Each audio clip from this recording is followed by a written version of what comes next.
Branded as enemies, blacklisted for their ties to Trump, more than 250 companies, including Macy's, LL Bean, Bloomingdale's, they've landed themselves on the anti-Trump boycott list.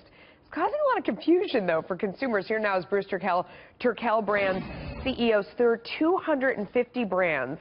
I mean, it never ends. It's every day you go on Twitter, you look online, whatever it is, there's 5 new brands that you're supposed to boycott because they had something to do with Trump. Is it impactful when there's so many? Well, it really depends. The bottom line for the companies, of course, is they have to know who their audiences are. If you look at audiences psychographically and demographically, it's safe to assume that some companies do, in fact, appeal to one side of the aisle or the other. But at some point, what are you going to do? Stop shopping? Stop buying altogether? You need a boycott consultant, Melissa, just to figure out what to do. Yeah, I mean, so there are some companies that try to take advantage of it successfully. You know, I mean, there was a...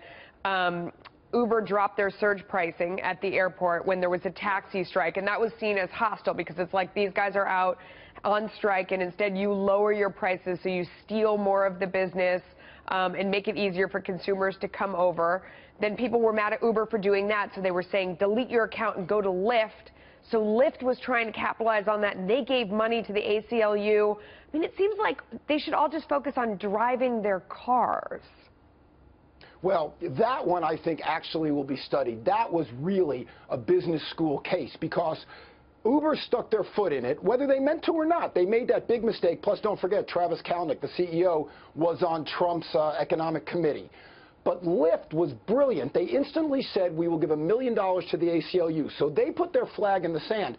And more importantly, they didn't say boycott Uber. They said delete Uber. If you take Uber off your phone, you're not going to use it anymore. Here's the key. Uber and Lyft offer a fairly genericized product. This differentiated Lyft. Yeah, except for that, I don't know how many people really actually did that and stuck with it until a Lyft didn't come by and they put their account right away. Yeah, but I wonder how many went back. We'll have to follow up on that. I want to ask you, though, about another issue, keeping with tradition. So despite publicly endorsing Hillary Clinton, Vogue's Anna Wintour says Vogue will not break the First Lady trend, telling the Wall Street Journal we have a tradition of always covering whoever is the First Lady of Vogue, and I can't imagine that this time would be any different. So they broke with tradition and they endorsed a candidate. They came out for Hillary Clinton, which they've never done in the past.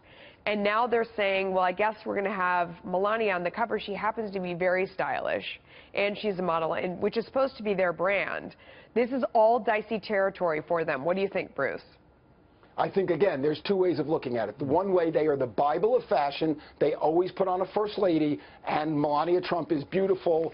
She's a model. She is all the things we want her to be. So that makes sense. But let's also remember that magazines are in business. And just like your show, Melissa, and just like politics, they strive for controversy. There's no margin in the middle. You have to take a side to get people to pay attention. So they don't care if you like seeing Melania Trump on the cover, you hate seeing Melania Trump on the cover, but you pick it up and you buy it because it piques your interest. They have no political stake here. What they're trying to do is sell magazines. I think she's lovely, and I think she's a fashion icon. I would be interested in it, but the people who hate Trump are very left-wing. They're in style. I mean, it is very much Vogue's audience.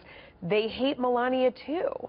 So I don't know that even if this is like something that's getting them buzz, because really who buys magazines anymore? It gets them buzz, but for them, even though I think ethically it's the right choice, it could be the wrong choice financially. Let me suggest that we don't take our political suggestions, our political direction from Vogue magazine any more than we would take it from Duck Dynasty. Right, exactly. There's politics and there's entertainment. We should know enough to keep them separate. Okay. Bruce, always here to sort it out. Love seeing you. Thank you, my friend. Come back soon.